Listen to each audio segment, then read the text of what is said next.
Stay with me till the end of this video because what I'm about to share with you is something most people either dismiss as superstition or fear in silence.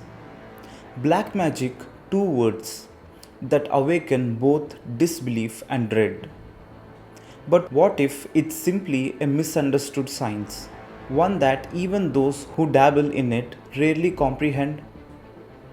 In the yogic world, there are energies that can create, sustain, and destroy.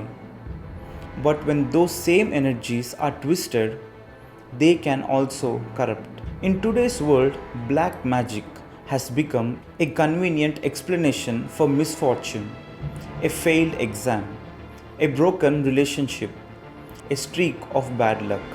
But to the yogi, this concept means something entirely different. It is not about floating candles, blood sacrifices, or Hollywood drama. It is about the conscious manipulation of energy. Just as you can use electricity to illuminate a city or electrocute a man, energy itself is not good or evil. It's the intention behind it that defines its nature. Sadhguru once said, "There is nothing in existence that cannot be used for well being, and there is nothing that cannot be turned against you." The same fire that cooks your food can also burn down your home. Long ago, certain tantric adepts in India discovered how to channel life energy, prana, beyond the limits of the body. They realized it could heal, protect, and bless, but also harm, confuse, or even destroy. When knowledge grows faster than wisdom, misuse becomes inevitable. Thus began the dark chapters of Agora and Abhichara, the use of tantric power for control. However, what many fail to realize is that these practices came with an enormous cost. The one who wields such energy must bear its consequence. A true yogi would never choose that path because every act of manipulation, no matter how small, leaves a deep scar upon one's own system. So, if such things are real, why don't we see them today? Because genuine mastery over these dimensions requires a body and mind of extraordinary stability.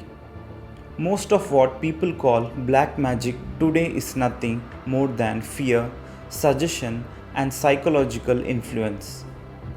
To actually manipulate energy consciously, one needs a degree of inner stillness and discipline that takes lifetimes to cultivate. The irony is that those who are capable of it never use it, and those who try to use it are never truly capable. They end up damaging themselves long before they can harm another. In yogic terminology, everything in creation is a play of energies called Shakti. When you act out of love, gratitude, and devotion, you enhance this energy. When you act out of greed, anger, or jealousy, you distort it. Black magic is simply energy that has been twisted by intent. But remember, energy does not recognize morality. It recognizes only balance. Sadhguru explains, if you throw poison at someone, you must first hold it in your hand. Some of it will go into you. That's why the path of dark practices is not just dangerous, it's self-destructive. The human mind is incredibly suggestible. If someone powerful enough tells you that you've been cursed, your body and emotions can begin to respond as if it's true. Fear can become a self-fulfilling prophecy. This is how most so-called black magic operates today. not through energy, but through belief. Once your awareness is hijacked by fear, you are already trapped, not by magic, but by your own mind. A yogi knows this. That's why they remain untouched. Because awareness is the greatest protection. No curse can touch the one who does not identify with fear.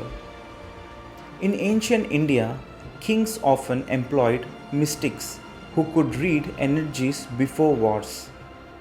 Some could make an enemy hallucinate or lose strength, but such powers were never truly magical. They were rooted in deep perception. A person whose energy system is utterly balanced can influence the environment effortlessly. However, these were not acts of malice. They were extensions of awareness itself. That's what separates black magic from mysticism. One arises from control, the other from union. When someone consciously attempts to harm another being, the karmic rebound is severe. In the language of mystics, it's said that such actions create energetic debt that cannot be escaped. The yogic lore even says one who uses black magic for personal gain may lose the chance for human birth for several lifetimes. That is why, even among tantrics, this path was feared, not for what it could do to others, but for what it could do to you. This is why Sadhguru always emphasizes, if you want power, seek clarity first, otherwise, it will destroy you. Then why do people still turn to such practices? Because pain makes people desperate. When love fails, when loss strikes, when jealousy burns, people seek shortcuts to power. They want to bend reality to their will. But true yogic wisdom says the only reality you can bend is your own perception. Change that, and the world changes effortlessly. The mystic path is not about controlling others, it's about transcending yourself. Today, what we see online or in markets labeled as Tantra or Voodoo is mostly theatrical: candles, mantras, powders, dolls. It's a mockery of what was once a profound science. Because when energy was understood as sacred, it was used to awaken, not to enslave. The true tantric does not chant to curse, he chants to dissolve these boundaries, to merge with the infinite. Everything else is noise. So, yes, black magic is real, but rarely understood, not because it's mysterious, but because the one who truly knows it don't speak, and those who speak don't know. If this journey made you see darkness and light in a new way, share it with someone who's searching for truth beneath fear. Comment below what this topic awakened in you. And if you'd like to keep walking deeper into the mystical, subscribe. Because every night hides a truth, waiting for those who can see beyond shadows.